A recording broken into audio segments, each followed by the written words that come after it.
धन्यवाद करना चाहता हूं पहले तो हिमाचल प्रदेश की जनता का, जिन्होंने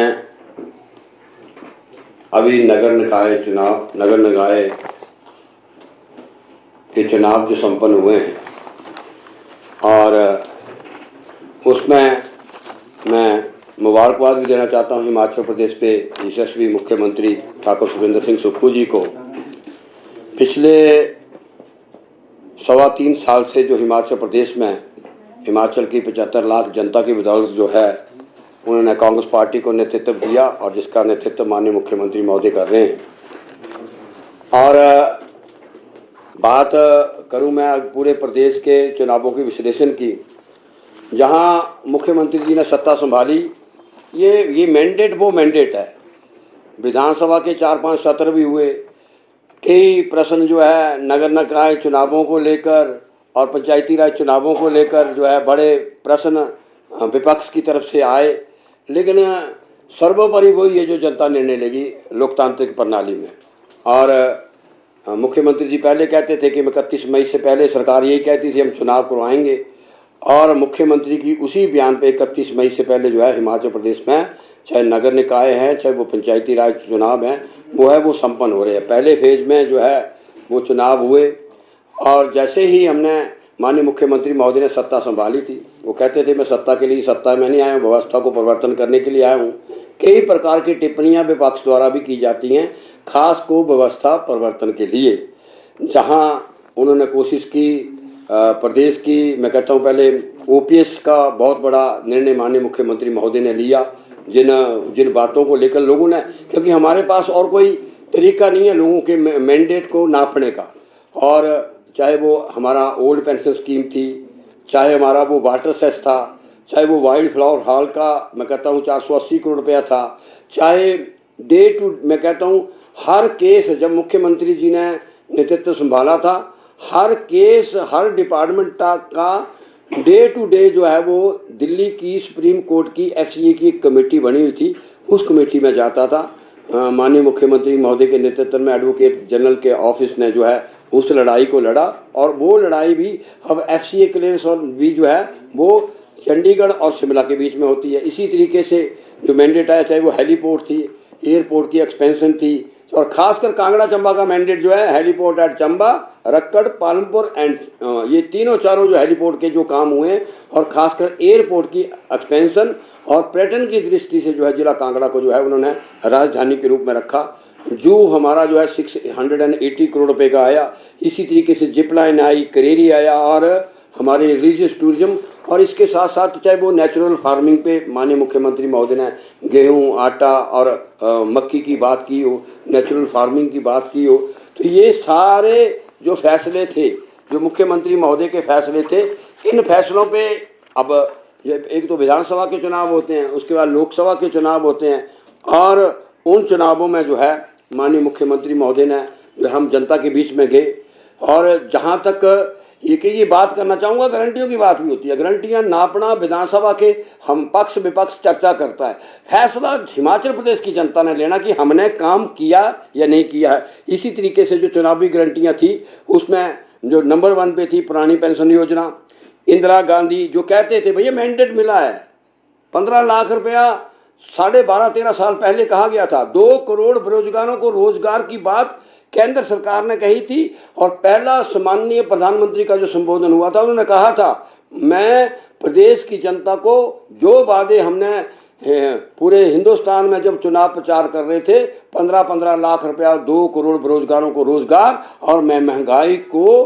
खत्म कर दूंगा, ये बात प्रथम संबोधन में लाल किले से सम्माननीय प्रधानमंत्री की थी। उसको जो मुख्यमंत्री ने जो हमारी इंदिरा गांधी सुख सम्मान निधि योजना, इसको जो है इस गारंटी को हमने पूरा किया। इसी तरीके से जो है राजीव गांधी हमारा स्वरोजगार स्टार्टअप योजना 680 करोड़ रुपए का जो है प्रावधान माननीय मुख्यमंत्री महोदय ने जो है यहाँ किया। और आज जो आपके कहते हैं ई व्हीकल,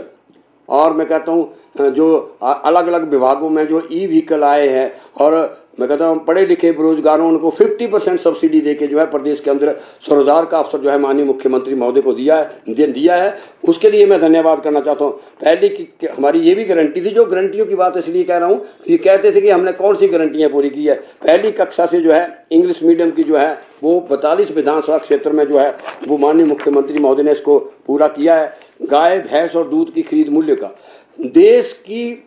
पहला मुख्यमंत्री है जिन्होंने देश में नंबर 1 पे जो है चाहे गाय भैंस और दूध इनके ऊपर मैं कहता हूँ 61 रुपया जो है उससे 32 रुपये से बढ़ाकर 61 3 गुना जो है वो किया। इसी तरीके से बड़ा भैंस का दूध जो है 47 रुपये से बढ़ाकर 71 रुपये किया। और इसी तरीके से मैं कहता हूँ रोजगार के स्वरोजगार के 23,200 जो है अवसर जो है वो माननीय मुख्यमंत्री महोदय ने पिछले लंबे समय से किए। इसी तरीके से आदर्श स्वास्थ्य संस्थान और खासकर तो वो सिटी स्कैन की बात करते थे, पैट स्कैन की बात करते थे, और जायका के अंतर्गत करोड़ों रुपए की जो प्रदेश के अंदर 68 स्वास्थ्य संस्थान माननीय मुख्यमंत्री महोदय ने दिए। इसी तरीके से 300 पीछे बिजली की बात, कोई भी चुनाव हो वार्ड पंच से लेकर कहीं तक, क्योंकि अब लोकतांत्रिक प्रणाली में एक एमएलए एमपी और एक जो वहाँ का बीडीसी या जिला परिषद है वो क्या काम करेगा। हमारी ब्लॉक कांग्रेस कमेटियाँ हैं, चुनाव चिन्ह पे चुनाव नहीं है, लेकिन जब चुनावों को मुख्यमंत्री ने कहा था ओपन फॉर ऑल, लेकिन जब भारतीय जनता पार्टी ने ऑफिशियल कैंडिडेट दिए इस हमारे 40 के 40 विधायकों 68 के 68 विधानसभा क्षेत्रों में जाकर नगर नचाए पड़ते थे, हमने भी दिए। तो आज जो हमारे साथ खड़े हैं, समर्थन किसको कहते हैं आप? अब गवर्नर हाउस में अगर आप 38 आदमी कोई भी ले जाए, वो ही नहीं देखते किस पार्टी, 38 आदमियों का समर्थन चाहिए, आपको सीधे राजभवन में बुलाते हैं वो। तो ये मैंडेट है, क्लियर कट मैंडेट है जो एमएलए के साथ, ये बताओ मेरे को कोई भी ले जाए। तो डेमोक्रेसी में तो नंबर्स हैं, जिसके पास नंबर हैं उसी को ही वहाँ अपना पत्र मिलता है। आपने 2 दिन तमिलनाडु में रोका नहीं रोका, 2 दिन रोका, वही गैर संवैधानिक था। जब उन्होंने क्लियर कट मैंडेट दिया, भाई आदरणीय भारत रत्न डॉक्टर भीमराव अम्बेडकर ने जो संविधान बनाया है उस संविधान के अंतर्गत जो है वो काम काज करना पड़ता है। सर, जिस तरह से बीजेपी आरोप लगा रही है कि कांग्रेस है वो जोड़ तोड़ करने पे उतारू हो गई है, और दूसरा जैसे शाहपुर में भी देखने को मिला, वहाँ पे तो फोटो वाली राजनीति भी हो रही है, कभी बीजेपी के ही लोग उनके साथ फोटो खींच रहे हैं जो निर्दलीय वहाँ पर चुनकर, कभी कांग्रेस वाले। भाई 5 और 2 आए, निर्दलीय तो कहीं है ही नहीं है। और वो भी पिछले कल, जब मैं अब कल फिर जाऊँगा, अब मैं जब वहाँ वो बनाऊंगा तो प्रेसिडेंट वाइस प्रेसिडेंट वो सामने देगा, ये नहीं प्रदेश के अंदर ही दिखेगा, एक जगह की बात नहीं है वो। और कौन बात कर रहा है कि आरोप प्रत्यारोप कौन रोक रहा है, आप अच्छे तरीके से जानते देश के अंदर क्या हो रहा है। कौन आदमी जो है जो सर में वेस्ट बंगाल में सर में काम कर रहा है, 3 दिन के बाद वही OSD2 चीफ मिनिस्टर लग जाता है। तो कथनी और करनी में बड़ा